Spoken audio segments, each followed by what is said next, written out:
In order to check the internal structure of the inverter, sometimes we need to disassemble the inverter.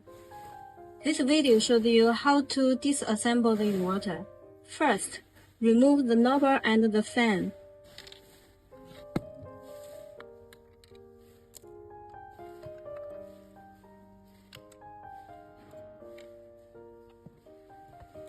Then, press 4 thin slits into the inverter's bottom.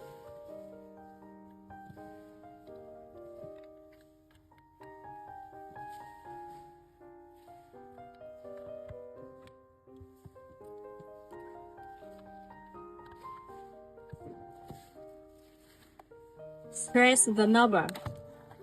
Now, the inverter's bottom is removed.